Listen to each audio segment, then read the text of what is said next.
বাংলাদেশের এক বিশাল গোপন শক্তির নাম প্যারামিলিটারি বাহিনী, যাদের দেখলে রীতিমতো হাঁটু কাঁপে প্রতিবেশীদের, বিশেষ করে ভারতের। বাংলাদেশের সীমান্ত থেকে শুরু করে সন্ত্রাস বিরোধী অভিযান পর্যন্ত এই বিশেষ বাহিনী সর্বদা তৎপর। এই বাহিনীগুলো সেনাবাহিনী না হয়েও ঠিক তাদের মতোই শক্তিশালী। দক্ষতা, শৃঙ্খলা ও প্রতিরক্ষা সক্ষমতায় কোনো অংশেই তাদের থেকে কম নয়। আজ আমরা জানব বাংলাদেশের প্যারামিলিটারি বাহিনী কেন এত ক্ষমতাধর, তাদের কাজ কি এবং তারা কিভাবে দেশের নিরাপত্তা নিশ্চিত করে যাচ্ছে। বাংলাদেশে রয়েছে পৃথিবীর অন্যতম বৃহৎ এবং সুসংগঠিত প্যারামিলিটারি শক্তি, কিন্তু তার আগে চলুন জেনে নেই প্যারামিলিটারি বাহিনী কি। প্যারামিলিটারি বলতে বোঝায় এমন বাহিনী যারা সামরিক বাহিনীর মতো প্রশিক্ষিত, তবে সরাসরি সেনাবাহিনীর অন্তর্ভুক্ত নয়। সাধারণ মানুষের চোখে এদের উপস্থিতি সবসময় দৃশ্যমান নয়, কিন্তু নিরাপত্তা, গোয়েন্দা তৎপরতা ও সন্ত্রাস দমনে এই বাহিনীগুলোর অবদান অনেক।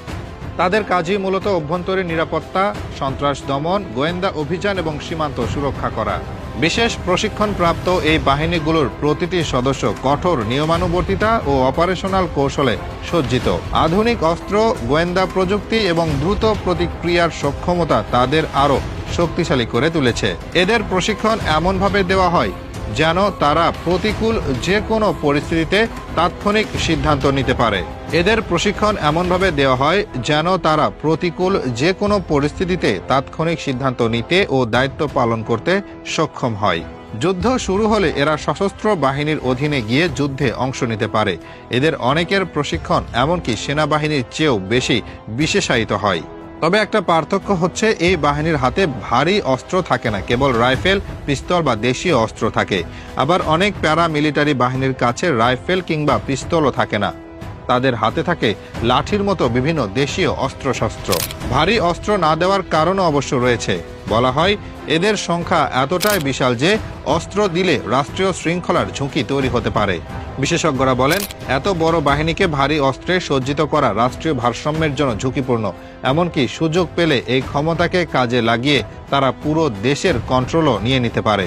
এই সম্ভাবনার কারণেই তাদেরকে সীমিতভাবে অস্ত্র দেওয়া হয় এবং সে অস্ত্র ব্যবহারে কড়া নিয়ন্ত্রণ থাকে এবং তাদের কাজের পরিধিও অনেকটা নির্দিষ্ট সীমারেখার ভেতরেই থাকে।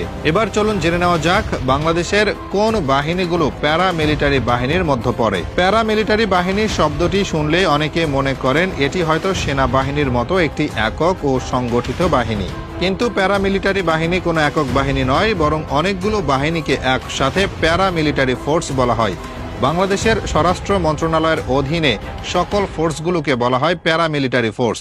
এই বাহিনীগুলোর সদস্যরা সেনাবাহিনীর মতোই কঠোর প্রশিক্ষণপ্রাপ্ত, তবে তারা সরাসরি প্রতিরক্ষা মন্ত্রণালয়ের অধীন নয়। তাদের নিয়ন্ত্রণ ও ব্যবস্থাপনা চলে স্বরাষ্ট্র মন্ত্রণালয়ের মাধ্যমে।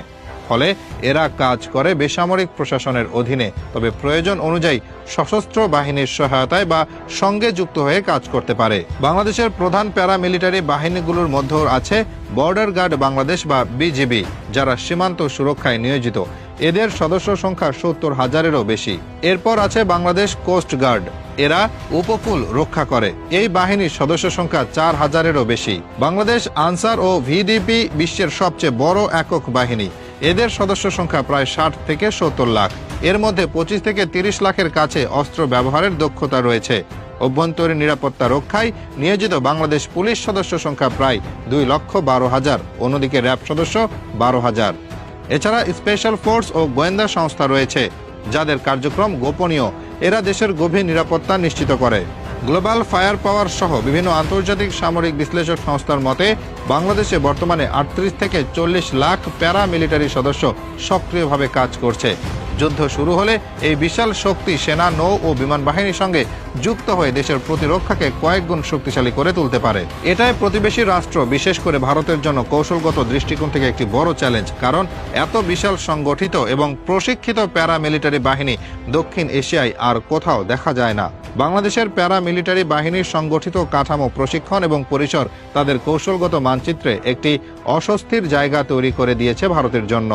২০০১ সালে সীমান্ত সংঘর্ষ, সাম্প্রতিককালের সীমান্তে উত্তেজনা এবং সীমান্তে বিজিপির উপস্থিতি ভারতের উত্তর পূর্বাঞ্চলীয় রাজ্যগুলোর নিরাপত্তা পরিকল্পনায় নতুন করে ভাবনার জন্ম দিয়েছে। ভারতের কিছু প্রতিরক্ষা বিশ্লেষকের মতে বাংলাদেশের বাহিনী যত বেশি প্রশিক্ষিত ও সংগঠিত হচ্ছে, ততই দক্ষিণ পূর্ব সীমান্তে ভারতের জন্য নিরাপত্তা পরিকল্পনায় নতুনভাবে ভাবনার প্রয়োজন দেখা দিচ্ছে।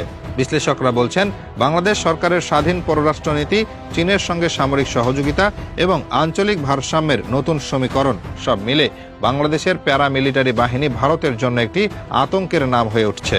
যদিও ভারত কখনো প্রকাশ্যে স্বীকার করে না যে তারা বাংলাদেশের এই বাহিনীকে ভয় পায়, তারপরও ভৌগোলিক ও নিরাপত্তাগত বাস্তবতায় একে ঘিরে তাদের মধ্যে সতর্কতা দেখা যায়। বিশেষজ্ঞদের মতে বিজিবি, র্যাব এবং আনসার বাহিনী দেশের অভ্যন্তরীণ ও সীমান্ত নিরাপত্তায় এতটাই দক্ষভাবে কাজ করছে যে তা ভারতীয় নিরাপত্তা বিশ্লেষকদের নজর কাড়ছে।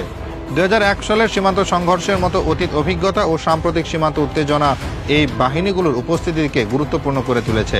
বাংলাদেশের প্যারামিলিটারি বাহিনী শুধু অভ্যন্তরীণ নিরাপত্তা নয়, বরং সীমান্তে তৎপরতা ও কৌশলগত প্রতিক্রিয়ার মাধ্যমে ভারতের পূর্বাঞ্চলীয় রাজ্যগুলোর নিরাপত্তা দেওয়ার সঙ্গে সরাসরি যুক্ত। বিশ্লেষকরা বলছেন, এই বাহিনীগুলোর গতিশীল ও প্রশিক্ষিত কাঠামো ভারতের নিরাপত্তা পরিকল্পনায় সতর্কতামূলক মনোভাব তৈরি করে। বাংলাদেশের স্বাধীন পররাষ্ট্র নীতি এবং আঞ্চলিক ভারসাম্যে চীন ও অন্যান্য শক্তির সঙ্গে ঘনিষ্ঠতা ভারতকে আরও বেশি সতর্ক থাকতে বাধ্য করে।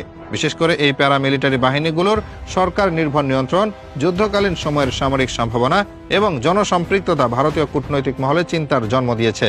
ভারতের পক্ষ থেকে বিষয়টি নিয়ে কখনোই সরাসরি প্রতিক্রিয়া প্রকাশ না করা হলেও বাস্তবতা বলছে বাংলাদেশের প্যারামিলিটারি বাহিনীর সংগঠিত শক্তি, কৌশলগত তৎপরতা এবং প্রতিরক্ষা প্রস্তুতি ভারতকে নীরব কিন্তু গভীর পর্যবেক্ষণে রাখে। উল্লেখ্য যে প্যারামিলিটারি বাহিনীর নিয়ন্ত্রণ বিভিন্ন দেশে বিভিন্ন রকম হয়ে থাকে।